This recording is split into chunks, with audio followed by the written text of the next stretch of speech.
Assalamualaikum warahmatullahi wabarakatuh. Perkenalkan nama saya Safina Putri dan MPM 055 THI IBB. Pada video saya akan menjelaskan tugas 5 yang sudah saya kerjakan. Ini sensor helm pendeteksi pengendara mengantuk atau tidak. Oke, langsung saja di sini saya disuruh buatlah flowchart sebuah rancangan IoT mulai dari sensor, controller, connectivity hingga aktuator. Oke, pertama di sini nih sensor idling dan MPU 6050 itu aktif. Lalu si ESP32 ini membaca data sensor. Terus dari sensor ini lalu pengendara ini mengantuk atau tidak. Kalau misalkan tidak, itu tuh statusnya akan aman dan balik lagi ke si sensor ini, dia akan mengulang-ulang gitu. Ya, kalau misalkan status si pengendara itu mengantuk, buzzer ini akan menyala, lalu LED juga menyala, lalu data itu dikirim melalui wifi. Terus dashboard ini menampilkan peringatan yang seperti ini gitu.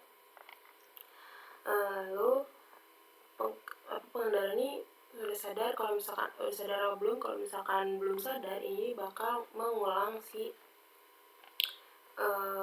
yang tadi ini, yang buzzer ini menyala, terus LED itu menyala gitu. Itu bakal diulang kalau misalkan pengendara ini belum sadar. Kalau misalkan pengendara itu sudah sadar, jadi dia itu bakalan statusnya kembali aman dan balik lagi ke si sensor bling ini. Dia bakal terus menerus begitu. Oke, lanjut. Di sini ada yang kedua, itu jelaskan flowchart tersebut nih. Jadi itu dari mulai itu sistem itu mulai bekerja ketika dinyalakan atau misalkan kayak gitu, seluruh komponen itu aktif. Terus habis itu sensor blink dan MPU 6050 ini aktif. Nah, dua sensor utama ini nih melakukan pemantauan kayak blink sensor ini nih untuk mendeteksi durasi mata tertutup gitu.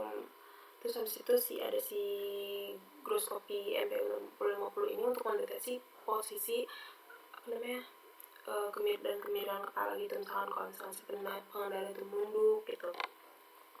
Terus ada ESP32 ini membaca data sensor. Data ini dari kedua sensor ini dikirim ke ESP32 ini sebagai controller utama untuk diprosesnya atau dianalisis gitu si data-data dari si sensor itu.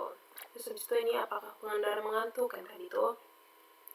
Di ESP32 ini mengevaluasi data sensor untuk menentukan kondisi pengendara, kayak misalnya di indikasi pengendara itu kan ngantuknya itu dapat berupa mata tertutup lebih dari beberapa detik. Terus habis itu ada kemiringan kepala statusnya gitu kayak menunduk atau miring secara tidak normal layaknya orang mengendarai motor gitu. Terus habis itu ini kalau misalkan jika tidak mengantuk, ini apabila tidak ditemukan tanda-tanda mengantuk, itu sistemnya tuh menampilkan status aman dan kembali melakukan pemantauan secara terus-menerus yang tadi. Terus kalau misalkan mengantuk nih, kalau misalkan kondisinya ini terdeteksi mengantuk, si ESP ini akan mengaktifkan sistem peringatan, kayak misalkan buzzer menyala nih. Buzzer itu akan mengeluarkan suara alarm untuk membangunkan dan meningkatkan kewaspadaan kepada si pengendara. Terus habis itu LED merah ini akan menyala. LED merah ini menyala itu sebagai indikator visual bahwa misalkan si pengendara ini berada dalam kondisi berbahaya. Nih, data dikirim melalui wifi. Nih, ESP32 ini mengirimkan data kondisi pengendara melalui koneksi wifi ke platform IoT. Habis itu dashboard menampilkan peringatan, menampilkan status pengendara, kondisi mata, kemiringan kepala, terus status alarm, sehingga nih kondisi pengendara ini dapat dipantau secara real time. Terus ini apakah pengendara sudah sadar? Misalkan nih, sistem ini kembali memeriksa pengendara setelah alarm itu diberikan. Jika si pengendara belum sadar, itu tuh alarm dan indikator itu tetap aktif, tetap menyala gitu. Kalau misalkan sudah sadar, itu sistemnya itu akan kembali menjadi aman dan dia akan mengulang lagi tuh terus menerus si sensornya. Status kembali aman, sistem kembali ke mode pemantauan normal dan terus memonitor kondisi pengendara saat helm digunakan. Nah, di sini buat yang ketiga itu ada buatlah prototipenya dengan menggunakan Walkwi. Nah, sertakan link. Nah, ini Walkwi-nya di sini. Nah, Nih, kalau misalkan status mata terbuka aman, terus alarm tidak aktif. Jadi saya ini emang apa ya namanya bahasanya, mensimulasikan gitu kan. Si power ini si pul ini si tombol-tombol ini itu sebagai kayak misalkan kalau misalkan si pengendara mengantuk nih, dia itu bakalan bunyi alarm si buzzernya.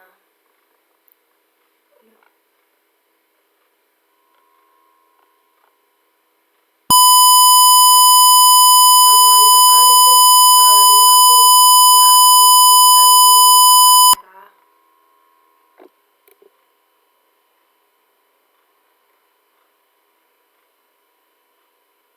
Nah, si LED itu bakal menyala nih. Nah, di status sini juga mata tertutup, pengendara itu mengantuk, alarmnya aktif tuh. Kalau tidak dipencet itu tuh statusnya itu mata terbuka,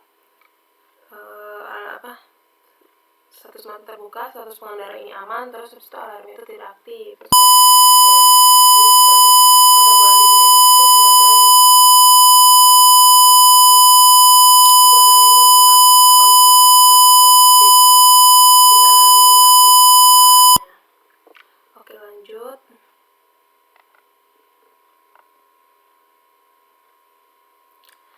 Buatlah dashboard yang menampilkan fitur dan data dari perangkat IoT yang Anda buat.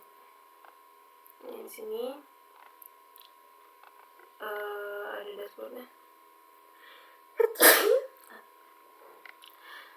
Nah, di sini nih ada status mata itu tertutup, LED-nya menyala, terus buzzernya on. Nah, kalau aman tuh status matanya terbuka, terus habis itu LED-nya off, off, terus habis itu buzzernya itu bakalan off juga. Nah, di sini juga ada penjelasan. Ini saya sudah menaruh link dashboardnya. Lalu nih, pada bagian atas si dashboard ini menampilkan status pengendara ini aman atau ngantuk. Terus habis itu yang menjadi indikator utama sebagai utama kondisi pengguna. Terus itu status akan menunjukkan aman warna hijau apabila mata pengendara terdeteksi terbuka, terus sedangkan mengantuk itu berwarna merah apabila mata si pengendara ini tertutup. Terus itu perubahan status ini juga diikuti dengan perubahan kondisi LED dan buzzer sehingga sebagai sistem peringatan. Jadi kalau misalkan statusnya aman itu LED dan buzzer itu otomatis off. Terus kalau misalkan mengantuk ini atau warna merah, LED dan buzzer itu akan otomatis on gitu kan. Nah, selain itu terdapat informasi status LED dan status buzzer nih. LED itu berfungsi sebagai indikator visual, sedangkan buzzer berfungsi sebagai alarm suara. Kedua aktivator ini akan berada dalam kondisi off ketika pengendara dalam keadaan aman dan berubah menjadi on ketika sistem mendeteksi kondisi mengantuk. Terus itu pada bagian bawah dashboard itu ditampilkan nilai kemiringan helm yang diperoleh dari sensor MPU 6050 dalam 3 sumbu, yaitu X, Y, dan Z. Nah, data tersebut ini digunakan untuk memantau orientasi atau posisi helm saat digunakan. Informasi kemiringan ini dapat dimanfaatkan sebagai parameter tambahan untuk mengetahui perubahan posisi kepala pengendara yang dapat mengindikasikan kelelahan atau rasa ngantuk. Seluruh informasi pada dashboard ini diperbarui secara berkala setiap 1 detik melalui komunikasi antara ESP32 dan halaman web. Nah, sehingga pengguna ini dapat memantau kondisi smart helmet secara langsung atau real time. Nah, dengan adanya dashboard ini proses monitoring itu menjadi lebih mudah, informatif, dan membantu pengguna mengetahui kondisi pengendara beserta status kerja setiap sensor dan aktuator yang digunakan pada sistem smart helmet walk-up. Ini ya, aman, terbuka, off, terus kalau mengantuk tertutup, on. Ini ada kemiringan X, Y, kemiringan Z. Oke, mungkin itu saja dari saya. Kalau lebihnya mohon maaf. Wassalamualaikum warahmatullahi wabarakatuh.